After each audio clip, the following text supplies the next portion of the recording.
Welcome back. Gilgit Baltistan के elections तो हो गए, नताइज पे अब पाकिस्तान पीपल्स पार्टी एहतजाज कर रही है। बिलावल भुट्टो साहब ने कुछ देर पहले प्रेस कॉन्फ्रेंस की और आज भी वहाँ पे कुछ जगहों पे प्रोटेस्ट हो रहा था, उसमें उन्होंने शिरकत भी की और कल से बाज़ाब्ता वो प्रोटेस्ट करेंगे।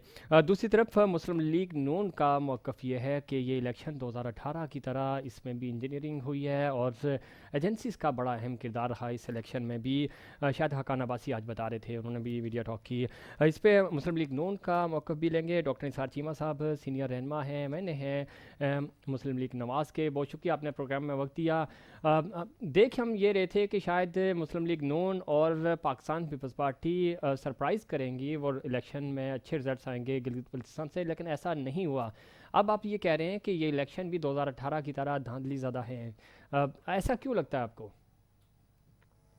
देखिए, गुजारिश ये है कि इस इलेक्शन को पीटीआई के अलावा जिसे मैनेज किया गया, जिसको जितवाने के लिए बड़े पापड़ बेले गए, उसके अलावा पीटीआई के अलावा उसकी जिसको जाली फतह दिलवाई गई, उसके अलावा कौन सी पार्टी है मुल्क की अहम पार्टी जो इसको कोई मुनसिफाना इलेक्शन करार दे रही है? हर पार्टी कह रही है कि ये बिल्कुल इसमें बहुत बड़ी धांधली हुई है और इलेक्शन से पहले धांधली शुरू हो गई थी। जबकि ये है कि देखें, सिर्फ मुस्लिम लीग नून जो है उसके बेशुमार लोग जो थे, जो इन्होंने समझा, जो मुख्तलिफ बासर हल्कों ने कि ये जीत सकते हैं, जी जी। उनको दबाव डाल के, लालच दे के, हर तरह के हरबे इस्तेमाल करके उनको पीटीआई में शामिल करवाया गया। मुस्लिम लीग नून के कैबिनेट के जो लोग थे पिछले दौर में, 5-6 अफराद वज़रा जो थे, उनको शामिल करवाया गया ज़बरदस्ती। फिर यह है कि साबिक स्पीकर जो थे असेंबली के, उनको शामिल करवाया गया। मतलब ये है कि ये तो प्री पोल रिगिंग जो थी पूरे अरूज पे थी और जो रईसी कसर जो है वो इलेक्शन में इन्होंने निकाल दी। अब ये है कि इसको कौन मुनसिफाना इलेक्शन कहेगा? बात ये है कि ये जिस तरह ये किया गया है, ये बड़ी ज्यादती है, बड़ा जुल्म है ये कौम के साथ, मुल्क के साथ, उस इलाके के साथ जहाँ कठपुतलियों को बिठा दिया गया इलाके या बिठाने की कोशिश की जा रही है। ये बड़ी ज्यादती है, हमें सबक सीखना चाहिए। 2018 के इलेक्शन में भी यही हुआ। अब ये है कि यही को जो है सारा ड्रामा दोहराया गया है गिलगित बल्तिस्तान में। डॉक्टर साहब लाइन पे रहिएगा, हमारे साथ स्टूडियो में लैला परवीन साहिबा, मिर्ज़ा आलम बेग साहब और कादिर खान मदोखेल साहब मौजूद हैं। लैला परवीन साहिबा, आपने चीमा साहब की गुफ्तगू सुनी, वो ये कह रहे हैं कि ये पूरा ड्रामा रचाया गया जिस तरह 2018 में हुआ था। हमारे लोगों को तोड़ा गया, उनको ज़बरदस्ती पाकिस्तान तहरीक इंसाफ के प्लेटफॉर्म पे लाया गया, फिर इलेक्शंस हुए और ये इंतखाबात से पहले ही धांधली शुरू हो चुकी थी। तो मैं इनसे एक सवाल ही पूछना चाहूँगी कि जब ये इलेक्शन में जीते और जब नवाज शरीफ साहब प्राइम मिनिस्टर बन के आए, उस वक्त जो काफ लीग थी वो पूरी की पूरी उंडेल दी गई इनके पतीले में, तो उस वक्त इन्होंने क्यों नहीं ऑब्जेक्शन किया? काफ लीग आई कहाँ से थी? कहाँ से? इन्हीं का ग्रुप टूट के काफ लीग ही बनी थी ना, वो यही तो कह रहे हैं। ठीक, इनका ग्रुप टूट के काफ लीग बनी थी, लेकिन जब इनके इलेक्शन हो रहे थे तो सारी काफ लीग इनकी तरफ दोबारा कैसे आ गई? फिर पीपल्स पार्टी के बहुत सारे नुमाइंदे इनके पास जाके इन्होंने शमूलियत की। तो उस वक्त इनको देखिए, ये जो शमूलियत का रुझान होता है और इलेक्शन के डेज में, ये पहली दफा हो रहा है क्या? पहले इलेक्शन में हो रहा है क्या? पीटीआई पहली जमात है कि जिसमें ये हो रहा है? ये तो बिल्कुल गलत है। नून लीग में भी शामिल होते रहे हैं, पीपल्स पार्टी में इस तरह शामिल होते रहे और इस तरह हुकूमतें बनती रही हैं। और ये एक तरीकाकार है कि सियासत का एक माहौल है, वो इस तरह होता है। तो अगर आपको लगता है कि उनको लगा कि वो आप लोगों के साथ ज्यादा कंफर्टेबल नहीं है या आपकी पॉलिसी अच्छी नहीं है, वज़ीर-ए-आज़म इमरान खान साहब कहते थे कि मैं और फिर इनका ये इलेक्टेबल्स को बयान शामिल नहीं करूंगा। इनको इलेक्टेबल्स कहते हैं जो जाके जो मूवर एंड शेकर होते हैं, जो पूरी पूरी हुकूमतें गिराते हैं, बनाते हैं। तो आपने इनको क्यों शामिल किया? आप जाते फ्रेश कैंडिडेट्स पे, आपके जो मेहनत कर रहे थे बच्चे, उनको आपने इस दफा टिकट नहीं दिए, आजाद उम्मीदवार लड़े तो वो जीत के। जी ऐसी बात नहीं है। देखिए, हमारे जो लोग हैं, हमने कॉम्बिनेशन बनाया है। जो नए लोग हैं, जो पुराने पॉलिटिशियन है, ऑब्वियसली उनकी भी जरूरत होती है। अगर पूरा आप नया ले आते हैं एक पूरा ग्रुप, तो उसमें बड़ा प्रॉब्लम होता है। तो हमने उसको कॉम्बिनेशन बनाया है, उसमें नए पुराने दोनों शामिल हैं। और नून लीग का बयानिया आप खुद देखें, इनकी लीडर जाके कहती है जी गिलगित में काम नहीं हुआ, नंबर 1, यानी कि आपने खुद अपने मुंह से एक चीज एक्सेप्ट कर ली। सेकंड वन, वो इतना अलल ऐलान वो मोहतरमा वहां जाके अपने इदारों को ऐसे चैलेंज कर रही हैं, उनको ऑफर दे रही हैं उनके साथ एक गेम खेल रही है वहां खड़ी होकर पाकिस्तान की। यानी कि आप देखें सालमियत जो दाव पे लगी हुई है और बहुत सारे मामलात खराब हो रहे हैं और इलेक्शन आने वाले हैं आज़ाद कश्मीर के हवाले से, उनको वहां उन एरियाज में जाके बड़ा एक सेंसिटिव उनको रोल प्ले करना चाहिए था। बहुत सारे अल्फाज और अपने जुमले उनको हज़फ करने चाहिए थे, अगर चाह के भी वो बातें नहीं करनी चाहिए थी। ये क्या उनकी इलेक्शन कैंपेन का हिस्सा था कि वहां जाके वो ये बात करती? ये बिल्कुल गलत किया। और ये जो इतना बड़ा इन्होंने वहां जाके कारनामा अंजाम दिया, उसका रिजल्ट तो यही आना था। चीमा साहब, लैला परवीन साहिबा कह रही हैं कि आपका जो बयानिया है वो पाकिस्तान मुखालिफ बयानिया था, इस वजह से शिकस्त हुई, धांधली की वजह से नहीं हुई। देखिए, लैला को पिछले एक प्रोग्राम में मैं एक शेर सुना चुका हूँ, इनकी जात के लिए नहीं, पीटीआई के लिए है। चले दोबारा सुना दे सर, वो शेर आपका बड़ा हिट हुआ था, मिस कर रहे थे आपको। वो शेर ये है कि इन अक्ल के अंधों को उल्टा नजर आता है, मजनू नजर आती है, लैला नजर आती है। अरे वाह वाह वाह, मेला लूट लिया सर, आज तो बेग साहब को भी पीछे छोड़ दिया आपने। तो देखिए, ये लैला ने सही कहा कि इन्होंने तो कॉम्बिनेशन बनाया। असल में जिसको ये कॉम्बिनेशन कह रही है वो है चूजू का मुरब्बा, उसी को ये कॉम्बिनेशन कह रही है। तो आप लोग पीडीएम से क्यों नहीं इलेक्शन लड़े? मैं थोड़ा ये सब आवाज ये चूचू का मुरब्बा जो है उसमें मुशर्रफ तो मिक्स अचार क्यों नहीं एक साथ लड़ी, मुझे ये तो बताएं। उसमें काफ लीग के लोग भी हैं, उनमें मुशर्रफ के साथी भी है। डॉक्टर साहब लैला आजाद लोग हैं। लैला आपकी लैला कह रही है लैला कि पूछ रहा है आपकी लैला कह रही है लैला पूछ रहा है लैला पूछ रहा है, वो कह रही है लैला पूछ रहा है कि पीडीएम इत्तेहाद से आप इलेक्शन क्यों नहीं लड़े अगर इतने ही थे तो। देखिए, मुमकिन है कि लैला की ख्वाहिश पूरी हो जाए और पीडीएम जो है वो इंतखाबी इत्तेहाद में बदल जाए, ये बिल्कुल ऐन मुमकिन है, कोई ऐसा बईद नहीं है। और ये अभी देखें, अभी वक्त आने दें, मुमकिन है कि अभी तो ये देखें कि एक सियासी इत्तेहाद है जो पीटीआई का अजाब जो मुल्क को मुसल्लत है उस अजाब से निजात दिलाने के लिए सही मुमकिन है इंतखाबी इत्तेहाद की शक्ल इख्तियार कर जाए। ठीक, बिल्कुल सही कह रहे हैं। हो सकता है आगे कश्मीर में इलेक्शन आ रहे हैं, वहाँ पे पीडीएम इत्तेहाद के और भी सेनेट में भी इलेक्शन होने जा रहे हैं, तो देखते हैं क्या रिजल्ट आते हैं इनके। वो देखें ये जो हमारे दरमियान जो इश्तराकी अमल है पीडीएम की तमाम जमातों में, ये बढ़ता जाएगा। ठीक है, बढ़ता जाएगा। आलम बेग साहब की राय भी फिक्रा सुन ले जी फिक्रा सुन ले कि इनके इत्तेहाद के नाम पे जो बदतरीन इंतकामी कार्रवाइयाँ हैं, जुल्म है, उन जुल्म के नतीजे के तौर पे देखे, जिस तरह वो किसी ने इकबाल का वो मिसरा है ना कि शिरकते गम से वो उल्फत और मुहकम हो गई। ये जो है ये इनके मजालम का जो गम है उसकी वजह से हमारे दरमियान जो है और इत्तेहाद बढ़ गया आपका। ठीक है, चूंकि शेर सुनाने की रिवायत चल पड़ी तो बेग साहब भी शेर सुनाते हैं, मैं चाहूँगा वो भी कोई शेर सुनाए। और दूसरा, आप किस तरह देखते हैं, जिस तरह वो कह रहे हैं कि आइंदा आने वाले इलेक्शन में हो सकता है हम पीडीएम इत्तेहाद से भी इलेक्शन में जाएं, और इनकी जो इस तरह की इंतकामी कार्रवाइयाँ हैं वो बेसिकली पीडीएम इत्तेहाद को और मजबूत कर रही हैं।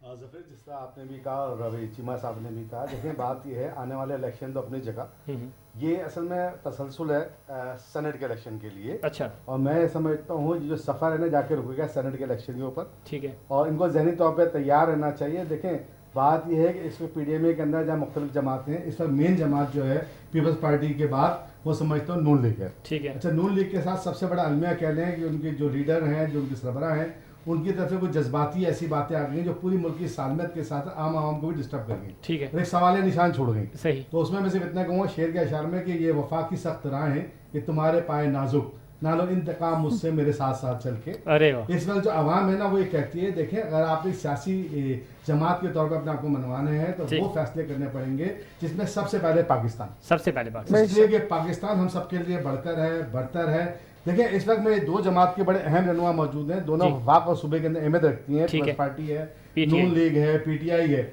इस वक्त सूरत ये है कि इस वक्त वहाँ पे जो गिलगित बल्तिस्तान की हम बात कर रहे हैं, और वहाँ आपको पता है कि खान साहब बहुत सेफ खेले, इवन के एमकेएम की 2 सीटें जो स्कर्दू और दियामीर भी थी वो पे अपने हैंड कर ली। सही। और एक नौ नकाती मुआहदा हुआ आपके साथ, सही। शायद आपके में है या नहीं है? ठीक है, है आपके में? नहीं है। नौ नकाती मुआहदा किया गया, एक याददाश्त बाकायदा साइन हुई। अच्छा, ठीक है, उस साइन के ऊपर इस बात को तय किया गया, उसमें सिर्फ और सिर्फ गिलगित बल्तिस्तान की बात की गई है। ठीक है, बहुत अच्छी बात है, बाकी लोगों को जरूरत है, लेकिन नहायत अफसोस के साथ मैं कह रहा हूँ कि इस वक्त गिलगित बल्तिस्तान की आबादी मेरे हिसाब से 20 लाख से ज्यादा नहीं है, मगर वहाँ कितनी सीटें?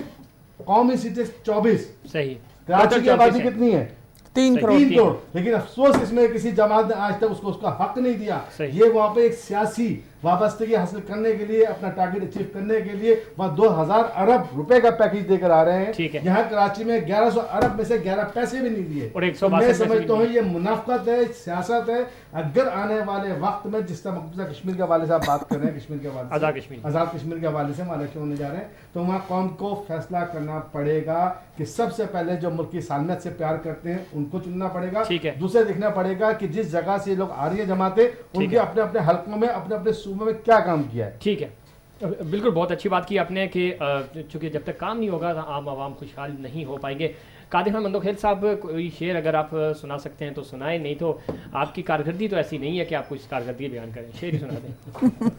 देखिए, मैं फजूल चीज़ों की बजाय मैं प्रैक्टिकली फजूल क्या, अल्लामा इकबाल शायर थे तो ये फजूल बात है। अब आप अमीरों के साथ न मरे, मैं आपकी फजूल की बातों की बात कर रहा हूँ। अच्छा, गिलगित बल्तिस्तान में इलेक्शन हार गए। नहीं, अब मैं बात आपसे करूँ, आप इकबाल तक पहुँच गए। अच्छा, ना करें ना इस तरह, आप नेशनल टीवी पे बैठे हो। अच्छा, गिलगित बल्तिस्तान के लिए से जो हमने कार्रवाई की है, सबसे पहले शहीद भुट्टो साहब ने अच्छा जो इनको हैसियत दी है वो पूरे पाकिस्तान में कभी तारीख में नहीं हुआ। सही।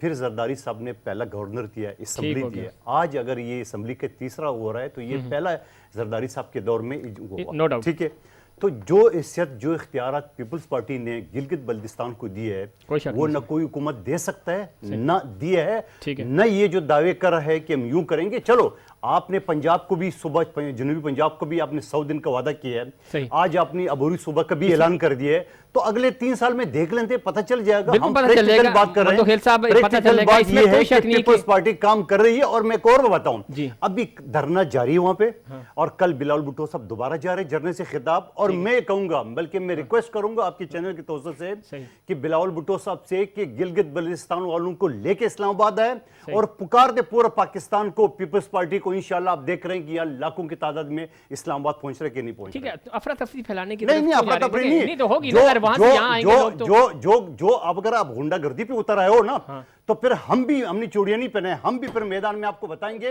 कि हम किस तरह आपकी मंदोखेल भाई करेंगे। आपने रात जो है ना वो पोलिंग रोक ली है। मंदोखेल भाई सुने किस वजह से बताते आपने सिंध में NICBD बनाया, हम आपकी तारीफ करते हैं। आपने गिलगित बल्तिस्तान में, इसमें कोई शक नहीं, पहली असेंबली गवर्नर आपने बनाया, हम आपकी तारीफ करते हैं। अगर इतने ही काम कराए होते ना, आप उनको लॉलीपॉप देते हैं, ये किए ना जो काम। हाँ ना, मानते हैं, उसके बाद सवाल कर रहे होते। अगर कारकर्दगी होती तो वोट मिलता ना आपको, क्यों वोट नहीं मिला? अभी वोट मिलता है ना सर, आपको वोट क्यों नहीं मिला? वोट क्यों नहीं मिला? 2018 में जो ड्रामा खेला गया वही ड्रामा रिपीट किया गया गिलगित में।